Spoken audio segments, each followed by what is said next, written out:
तो गाइस कैसे हैं आप सब लोग। बैटल स्पिरिट के एपिसोड 20 के साथ हाजिर हो। तो लास्ट एपिसोड के एंड पे हमने देखा था कि माँ रोग जो था वो अपनी बैटल स्पिरिट की मदद से वहां पर दूसरी तरफ से ईगल को हरा देता है। तो ईगल जब ग्राउंड के ऊपर गिर जाता है उसके साथ ही भागते हुए उसके पास जाता है और उसे उठाता है और उसे कहता है कि बॉस बॉस क्या तुम ठीक हो।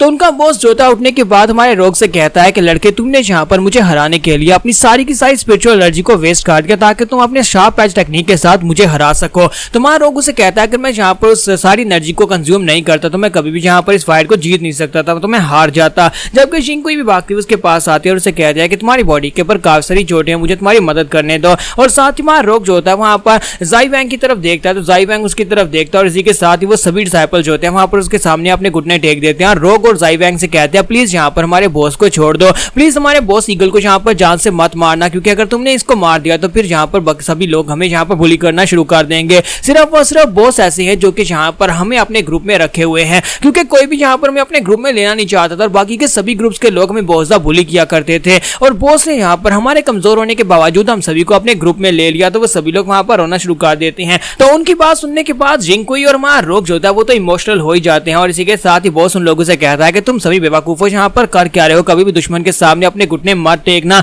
तुम सभी बेवकूफो, चलो जल्दी से उठकर खड़े हो जाओ। हम सभी लोगों ने यहाँ पर 3A को किस लिए बनाया था, हम सभी लोगों ने 3A को इसलिए बनाया था ताकि हम लोग यहाँ पर कमजोरों के बुलीनेस को यहाँ पर हरा सकें और अपना एक ग्रुप जो है उसे महान बना सके, ताकि हम सभी लोग भी यहाँ पर दूसरे ग्रुप्स की तरह सर उठाकर खड़े हो सके और तो दोबारा कभी भी यहाँ पर हमारे ग्रुप के लोगों को कोई बुली ना कर सके। हमने इसलिए यहाँ पर अपने ग्रुप को बनाया था। इसी के साथ ही वो अपने साथियों से कहता है कि सभी लोग साइड के ऊपर हट जाओ, मैं यहाँ पर अभी फाइट कर सकता हूँ, मैं अभी यहाँ पर फाइट करूंगा। जब किसी के साथ साइड के ऊपर से सेकंड ब्रदर भागता हुआ आ जाता है और उसे कहता है बिग ब्रदर प्लीज ऐसा मत करो, प्लीज रुक जाओ। तो वो उसकी तरफ देखता है और कहता है कि सेकंड ब्रदर ये क्या तुम अभी तक जिंदा हो और तुम्हारी चोटें ये तुम्हारे ऊपर बॉडी के ऊपर सारी पट्टियां कहां से आई। तो वो उसे कहता है कि यहाँ पर इन लोगों ने, जब मैं हार गया था, मेरे हारने के बाद इन्हीं लोगों ने वहां पर मेरी बॉडी को हील किया था ताकि मेरी सीरियस चोटों को ठीक किया जा सके, इसी वजह से मैं अभी तक जिंदा हूं। तो वो उसे सारी बात बताता है। तो इसी के साथ ही वो रोग से पूछता है कि बताओ कि तुमने यहाँ पर मेरे सेकंड ब्रदर को जान से क्यों नहीं मारा। तो हमारा रोग उसे कहता है कि मैंने यहाँ पर इसे जान से इसलिए नहीं मारा क्योंकि मैं किसी को जान से मारना ही नहीं चाहता। तुम्हारे सेकंड ब्रदर ने वहां पर हमारे पर अटैक किया था और फाइटिंग की वजह से ये बहुत ही बुरी तरह से घायल हो गया था,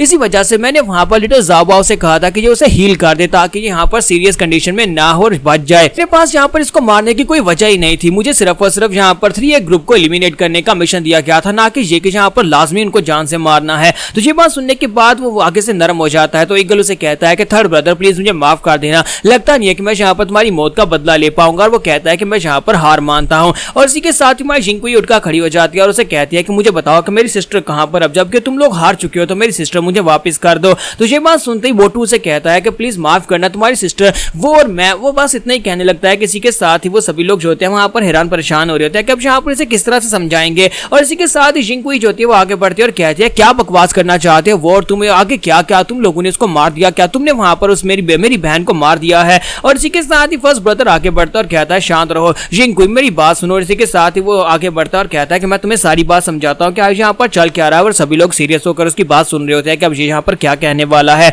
और इसी के साथ ही फर्स्ट ब्रदर आगे बढ़ता है और उसे कहता है कि तुम्हारी सिस्टर बिल्कुल ठीक है, तुम्हें उसके लिए परेशान होने की जरूरत नहीं है। तो जिंकुई कहती है इस बात का क्या मतलब है, आखिर वो कहां पर है, वो तुम्हारे साथ नहीं है तो फिर कौन सी जगह के ऊपर है। तो इसी के साथ ही बॉस से कहता है मुझे लगता है कि यहाँ पर ये सब कुछ एक बहुत ही बड़ी गलतफहमी है। ईगल उसे कहता है मैं स्ट्रेट फॉरवर्डली तुम्हें यहाँ पर ये बात बताता हूँ कि मैं तुम्हें लाइक करता हूँ, क्योंकि मैं तुम्हें यहाँ पर लाइक करता हूँ, लेकिन मैं बाकी सभी रोमांटिक लोगों की तरह बिल्कुल भी नहीं हूँ जो डायरेक्टली तुम्हें जाकर डेट के लिए पूछता या फिर तुम्हें अप्रोच करता। तो जिंकुई उसकी बातें सुनने के बाद वहां पर शर्मा रही होती है, फिर साथ चलाकर उसे कहते हैं कि सबका मेरी बहन के साथ क्या ताल्लुक है, तुमने मेरी बहन को किडनैप किया ताकि तुम मुझे हासिल कर सको, तुम यहाँ पर मुझे कोई लाइक नहीं करते ना कोई प्यार करते हो, तुम बस यहाँ पर बाय फोर्स मुझे अपने पास बुलाना चाहते। तो वो उसे कहता है कि नहीं ऐसी बात नहीं है, हमने तुम्हारी सिस्टर को किडनैप नहीं किया बल्कि तुम्हारी सिस्टर को इनवाइट किया गया था, तुम्हारी सिस्टर खुद चलकर हमारे पास आई थी। यही बात यहाँ पर तुम्हें किडनैप करने के लिए लाने के लिए यानी फोर्स बाय फोर्स मेरा थर्ड ब्रदर जो था वो खुद यहाँ पर आया था तुम्हें लेने के लिए, वो मुझे सरप्राइज देना चाहते थे क्योंकि मैंने उन्हें बताया था कि मैं तुम्हें लाइक करता हूँ। तो इसी वजह से वो सभी लोग खुद ही वहां पर से निकल आए ताकि तुम्हें उठाकर मेरे पास ले आए, लेकिन मैं ऐसा बिल्कुल भी नहीं चाहता था। और वहां पर वो एक्सीडेंट हो गया जहां पर मेरा थर्ड ब्रदर मारा गया। फिर साथ ही वो गुस्सा हो जाता है और कहता है कि इस कमीने नीले बालों वाले लड़के ने जहां पर हमारे थर्ड ब्रदर की जान ली है, मैं इस बात को कैसे बोल सकता हूं, मैं इस कमीने को बिल्कुल भी नहीं छोड़ूंगा, मैं इससे बदला लेकर रहूंगा। तो जैसे वो कहता है कि हमें यहाँ पर इसकी एक्सप्लेनेशन चाहिए, हम लोग यहाँ पर इससे बदला लेंगे। इसी के साथ ही रोग आगे बढ़ता है और कहता है कि हम लोग यहाँ पर तुमसे माफी मांगते हैं। तो वो कहता है क्या तुम यहाँ पर क्या कह रहे हो। तो रोग कहता है कि मैं यहाँ पर उसकी तरफ से तुमसे माफी मांगता हूँ, मेरे पार्टनर ने यहाँ पर जल्दबाजी में वहां पर अटैक कर दिया जिसकी वजह से तुम्हारा थर्ड ब्रदर मारा गया, इसी वजह से हम लोग यहाँ पर तुमसे माफी चाहते हैं। सेकंड ब्रदर और फर्स्ट ब्रदर दोनों वहाँ पर हमारे ज़ाई वैंग की तरफ देखते हैं, लेकिन उसके चेहरे के ऊपर जरा भी शर्मिंदगी नहीं होती। तो वो लोग कहते हैं उसे देखकर तो ऐसा बिल्कुल भी नहीं लगता कि उसने गलती से हमारे थर्ड ब्रदर को मारा है। यहीं पर पीछे से चिल्लाने की आवाज आती है, तो जिंगकुई की सिस्टर वहाँ पर पहुंच आती है। तो उसकी सिस्टर उन सभी लोगों के बीच से निकलती है और उसे कहते हैं कि सिस्टर यहाँ पर क्या हो रहा है, सभी लोग यहाँ पर क्यों खड़े और यहाँ पर हुआ क्या है। हमारा रोग और ज़ाई वैंग जैसी वहाँ पर उसकी लिटिल सिस्टर की तरफ देखते हैं, वो दोनों वहाँ पर पत्थर बन जाते हैं, क्योंकि उन्हें बहुत बड़ा झटका लगता है, क्योंकि उसकी बहन जो है वो बहुत ज्यादा मोटी और चबी सी होती है। और इसी के साथ ही जिंगकुई भागती भी आगे बढ़ती है, जाकर अपनी बहन से कहती है सिस्टर क्या तुम ठीक हो। तो वो कहती है हाँ बिल्कुल ठीक हूँ सिस्टर, तुम्हें बिल्कुल परेशान होने की जरूरत नहीं है, मुझे यहाँ पर अच्छा खाने को मिल रहा था, अच्छा पीने को मिल रहा था। लोकी कॉलेज में जो हमारा घर है उससे तो ज्यादा बेहतर खाने पीने को वहां पर मुझे इनके 3A ग्रुप में मिल रहा था। तो ये बात सुनने के बाद रोग और भी हैरान होता है और कहता है क्या हम लोग यहाँ पर इसे बचाने की कोशिश कर रहे थे। और इसी के साथ उसकी सिस्टर वहां पर शर्माना शुरू कर देती है और उसे कहती है सिस्टर प्लीज मैं यहाँ पर तुमसे एक रिक्वेस्ट करना चाहती हूँ, प्लीज मेरी बात को जरा गौर से सुनना। और साथ ही आगे बढ़ती है और जाकर सेकंड ब्रदर के साथ लिपट जाती है और कहती है मुझे यहाँ पर 3A ग्रुप के सेकंड लीडर के साथ प्यार हो गया है। और ये बात सुनने के बाद हमारा रोग और साथ में हमारा ज़ाई वैंग जो होता है वो फिर से वहां पर पत्थर बन जाते हैं। उन्हें बहुत बड़ा झटका लगता है कि अब यहाँ पर क्या हो रहा है, दो गोलू मोलू आपस में प्यार की बात कर रहे हैं। इसी के साथ ही वो दोनों एक दूसरे के साथ शर्माते हुए चेहरे के साथ देखते हैं। फिर साथ ही मोटू गोलू जो होता है वहां पर उसे गले से लगा लेता है और बाकी के सभी लोग वहां पर फूल बरसा रहे होते हैं। और ये देखने के बाद जिंगकुई और हमारा रोग दोनों वहां पर हैरान होकर अपना मुंह खोल देते हैं कि जिंगकुई को भी इस बारे में बिल्कुल भी आइडिया नहीं था कि उसकी बहन को यहाँ पर ये गोलू मोलू पसंद आ जाएगा। और इसी के साथ ही वहां पर हमारा जो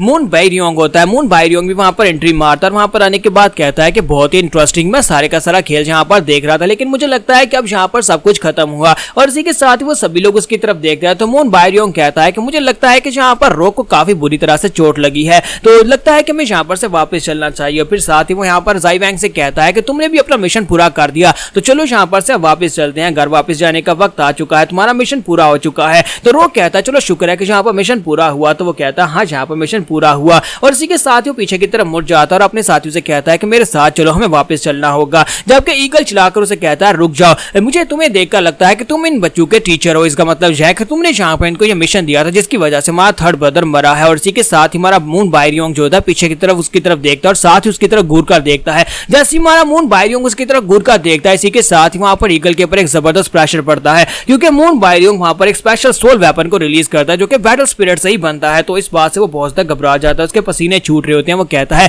ये बंदा बहुत ज्यादा पावरफुल है, अगर मैंने इसके साथ जरा सी और बहस की तो ये मुझे मार डालेगा। इसके साथ ही मून बाईरियोंग कहता है कि चलो ठीक है अब यहाँ पर से वापस जाने का वक्त है। और इसी के साथ ही वो लोग फिर से वहां पर से आगे की तरफ चल पड़ते हैं। जबकि ईगल फिर से चिल्लाकर उसे कहता है कि मेरी बात सुनो, तुम और ये ब्लू हेयर वाला यानी कि नीले बालों वाला लड़का, तुम दोनों जो है वो दोनों बहुत ज्यादा अलग हो, एक नरम दिल है और एक यहाँ पर क्रूल है। तो उसकी बात सुनने के बाद कहता है कि हाँ मुझे अच्छी तरह से पता है कि ये बहुत ज्यादा क्रूल है, लेकिन फिर भी हम लोग पार्टनर्स हैं। और इसी के साथ ही वो अपने ग्रुप को लेकर वहां पर से वापस अपने डोम रूम्स की तरफ आ जाते हैं। यहाँ पर से हमारी एपिसोड जो है वो 20 का एंड हो जाता है और नेक्स्ट एपिसोड से हम लोग हमारा नया आर्क स्टार्ट होने वाला है, जिसमें जो गेम्स हैं वो स्टार्ट होने वाली हैं, कॉलेज गेम्स, जिसमें पूरे 200 कॉलेज के स्टूडेंट्स जो है वो हिस्सा लेने वाले हैं और उसमें काफी ज्यादा मजा आएगा।